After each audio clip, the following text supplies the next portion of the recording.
में ये जो पुस्तक आदि किताबें हैं, ज़्यादा उस समय प्रचार प्रसार नहीं होता था। प्रेसों का काम भी बहुत न करने जैसा होता था और लोग भी उन दिनों में अनजान लोग में ज़्यादा थे और अपने हिसाब से चलते थे। आज के युग में छपे हुए पुस्तकों की भी कोई कमी नहीं है। लोग भी पढ़े लिखे हैं, यद्यपि इतना प्रचार प्रसार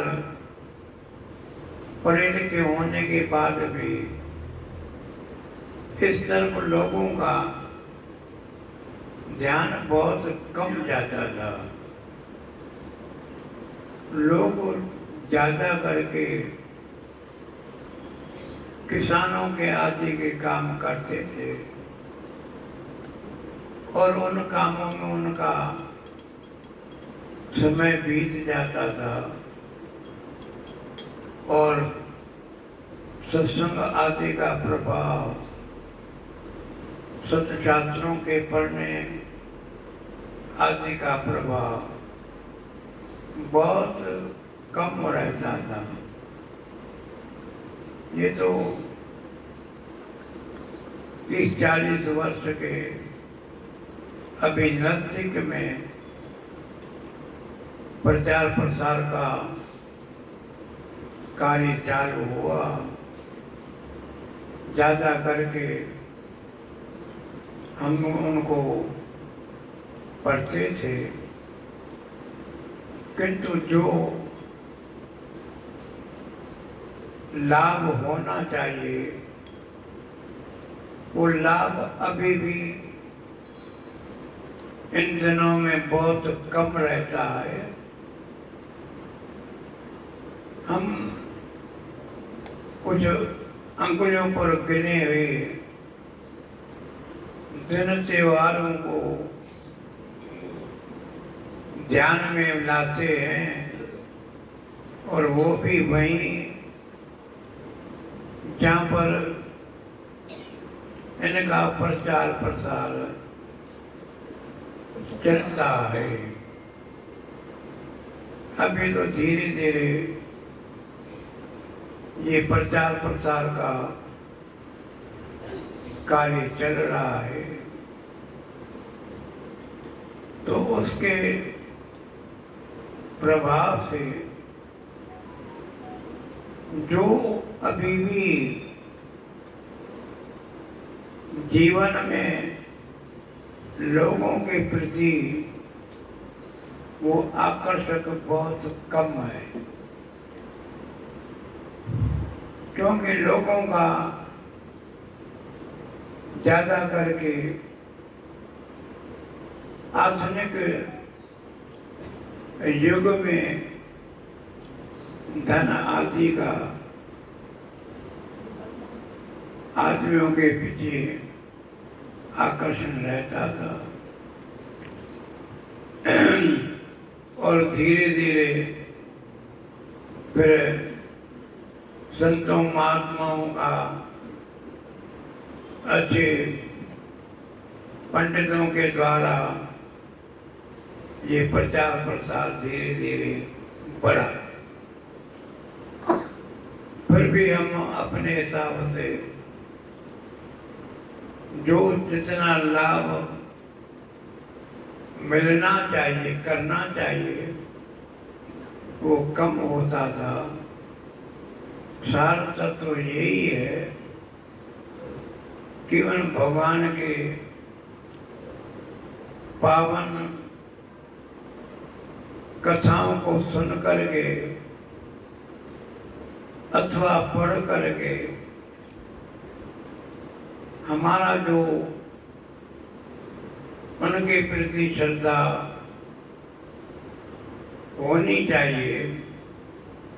वो अभी धीरे धीरे ये बात चली आ रही है,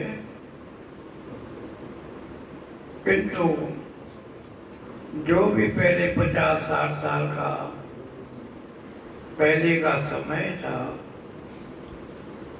उन दिनों में ये कम होता था। और अजीब अभी भी जो हो रहा है वो हमारा संसार के धन धान्य कमाने में कुछ अंगुलियों पर गिने हुए व्यक्ति होते हैं जो कुछ ध्यान में रखते हैं और जिनका प्रचार प्रसार का कार्य मकान आदि के द्वारा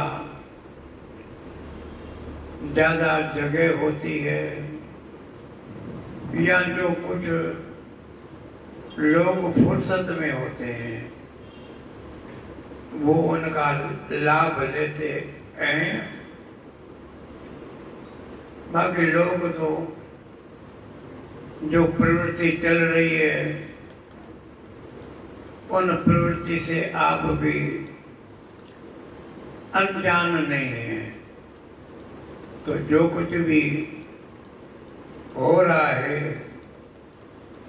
वो ज़्यादा हमारे कल्याण के लिए बहुत सी बातें, सत्संग में आना जाना और सत्कर्म आदि करना, इनमें भी प्रवृत्ति दिन प्रतिदिन ज़्यादा बढ़ रही है और बहुत से प्रवृत्तियां कम भी है।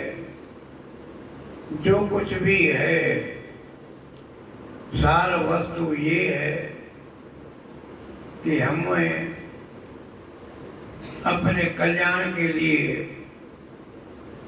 कुछ ज्ञान की प्राप्त बातें ध्यान में रख करके और उनका उपयोग करना चाहिए। ये तो चलो महीने में एक दिन आ जाता है और हम पहुंच जाते हैं और कथा अच्छे संतों महात्माओं के द्वारा, पढ़े लिखे लोगों पंडितों के द्वारा कथा के श्रवण का लाभ मिल रहा है। और जैसे प्रचार प्रसार छपने छपाने का ज़्यादा हो रहा है तो और भी पुस्तकें हमें मिल जाती है, हम पढ़ते हैं। किंतु जो आत्म कल्याण के लिए हमें करना चाहिए वो आज के युग में भी बहुत कमी है। हम सबको इन बातों से प्रेरणा लेनी चाहिए कि जब भी हमको समय मिले तो छपे हुए पुस्तक बहुत से हमको मिल जाते हैं, किंतु जितना लाभ मिलना चाहिए, करना चाहिए, वो हमें लाभ हम अपने आलस्यवश संसार के बातों में, झंझटों में ऐसे फंसे रहते हैं कि उनकी तरफ ध्यान कम देते हैं। आज के प्रसंग के द्वारा आप लोगों को इन बातों की तरफ ध्यान ज़्यादा से ज़्यादा दे करके और भगवान के प्रति पूर्ण श्रद्धा विश्वास भी हो और उनके साथ साथ जो किताबें छपी हुई है उनको पढ़ने का अभ्यास हमें करना चाहिए, क्योंकि आज का युग ज़्यादा लोग वैसे ही, अपन तो सत्संगी लोग व्यक्ति हैं, किंतु जो न भी सत्संग के तरफ आते जाते हैं, तो आप लोगों को मालूम ही है कि अपने बच्चों को पढ़ने पढ़ाने का शौक है, पढ़ाते हैं, किंतु वो भी विद्या ऐसी है जो हमारे व्यावहारिक सत्ता में काम में आने वाली, नौकरी आदि में परमार्थ का मतलब है परम अर्थ प्रयोजन। अब लोगों का परम प्रयोजन अपना कल्याण नहीं है। अपना कल्याण कब है कि हम पढ़ेंगे तो हमें नौकरी मिलेगी, पैसा कमाएंगे, बस यहाँ तक ही सीमित रहती है। फिर चाहे वो नौकरी के द्वारा हो और बातों के द्वारा हो, आपके घर में परिवार में ये बातें चल रही है। लोगों को बहुत कम इस बात की जानकारी है कि जो परमार्थ माना परम अर्थ प्रयोजन,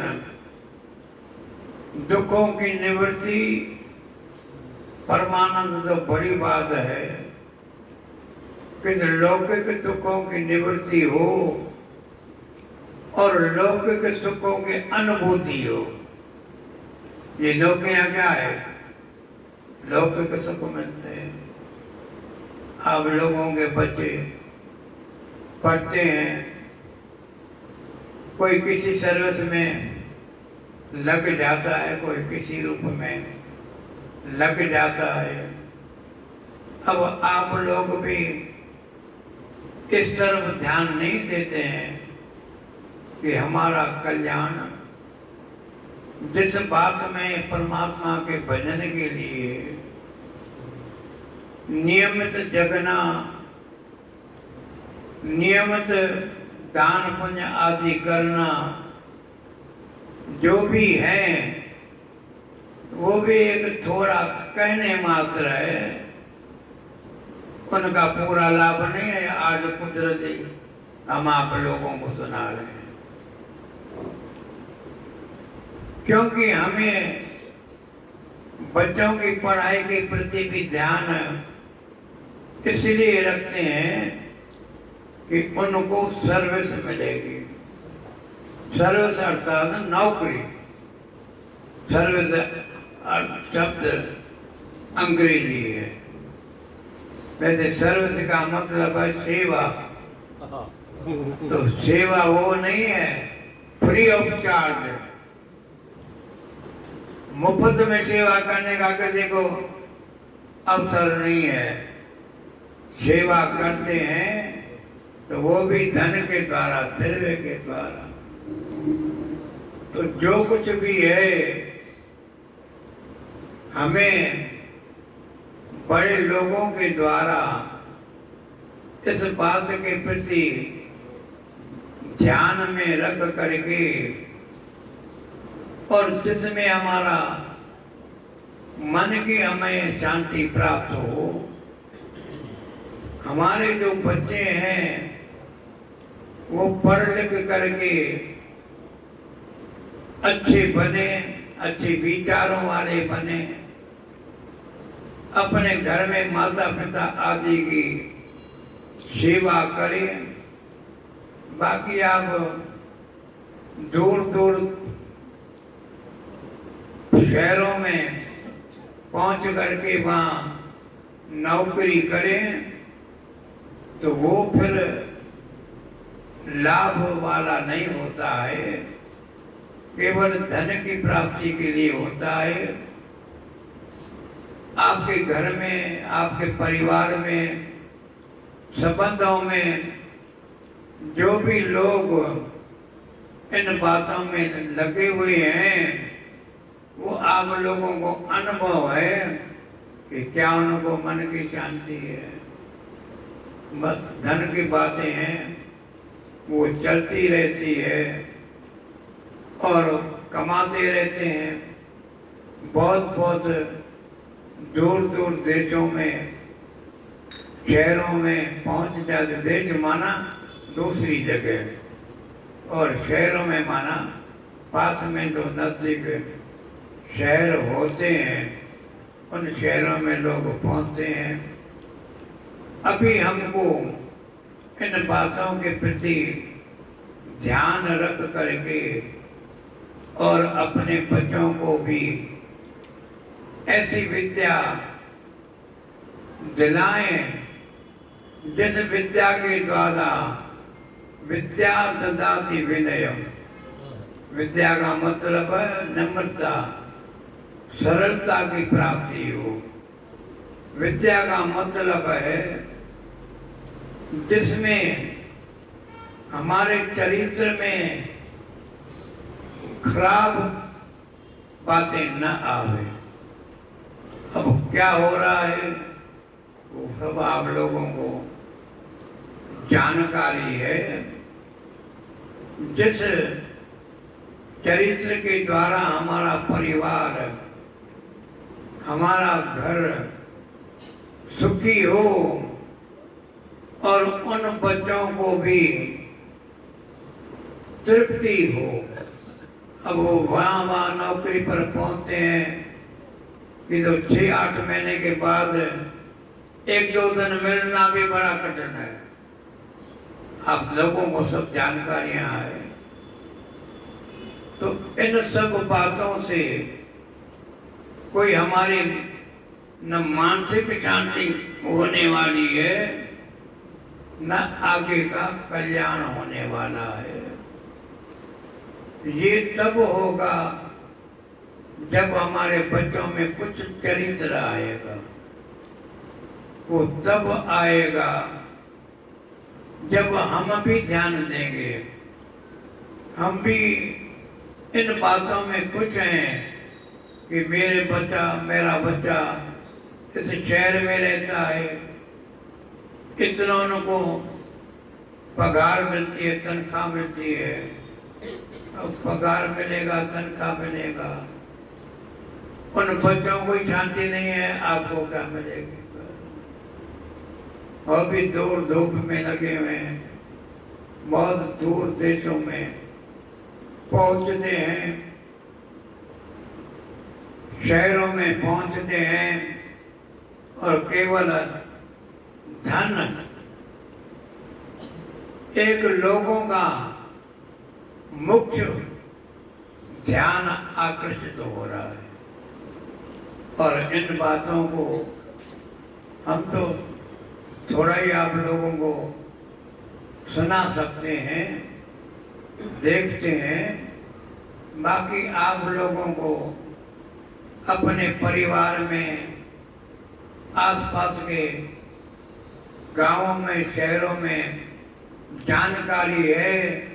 और हम बड़ी खुशी से कहते हैं कि बस इसको 10,000 तनख्वाह मिलती है, इसको इतना मिलता है।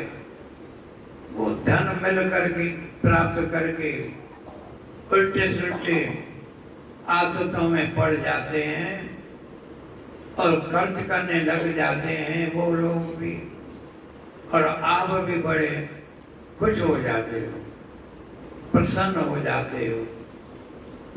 जीवन में सच्चा सुख तो वही है जिनका चरित्र अच्छा है। अच्छा जीवन में माता पिता, परिवार के प्रति श्रद्धा हो। और आज के पढ़े लिखे लोगों की क्या श्रद्धा है सब आप लोग जानते हैं। कहाँ पहुंच जाते हैं, क्या नौकरी करते हैं, और नौकरी का मतलब सेवा। वो धन के द्वारा करते हैं, उनको भी मन की शांति नहीं है। इन बातों से सब आप अपने परिवार में, आसपास के पड़ोस के लोगों के द्वारा, बच्चों के द्वारा जानकारी हो रही है, किंतु हम भी इन बैर के धन में ऐसे प्रभावित हो गए हैं कि उन बच्चों के चरित्र की तरफ ध्यान न दे करके और कहते हैं कि 10,000 कमाते हैं, 15,000, 20,000, तब आप लोग सिंधी में जब जानी जान हार है, आप लोगों को जानकारी है। और यदि उनमें कमी है तो आप लोगों के लिए भी बिजनेस के साधन, व्यापार, बिजनेस माना व्यापार, तो व्यापार की तरफ आप लोगों का ज्यादा ध्यान है कि हमको इतना पैसा मिल जाएगा।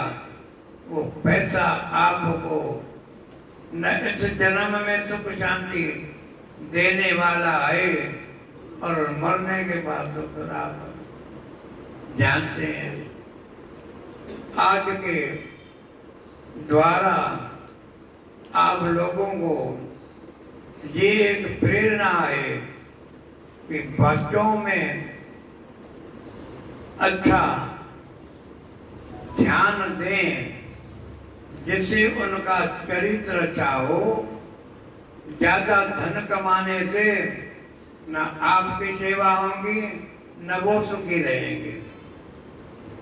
आपके मन में अशांति और वो इतने दौड़ धूप में प्रवृत्त हैं कि उनको कोई मन की शांति नहीं है। बस आज इतना, फिर दूसरे समय में आप लोगों को सुनाएंगे कि ये जो हमारी कमियां है वो हमारे मन की अशांति के लिए है। और हम लोग जिन बच्चों को पाल पोष करके बड़ा करते हैं वो तो महीनों में भी उनका दर्शन बड़ा कठिन है। घर में रहना करना, मिलना जुलना तो और बात है, मुंह देखना भी बड़ी बात है। लोग कहते हैं कि नहीं हमारा बच्चा आता है, जल्दी जल्दी घूम फिर करके फिर अपने सर्विस पे पहुंच जाता है, तो आखिर उन बच्चों के पैदा करने के बाद आपको यदि लौकिक भी लाभ नहीं हुआ तो फिर क्या लाभ होगा? फिर तो बहुत कठिन बात है। आज इतना, फिर दूसरी बार बोल सतगुरुदेव भगवान। हरे राम हरे राम राम राम हरे हरे।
दर्शन देखे नैन हरि कथा सुने मन का, आज मही बात करे निकला रसना बोले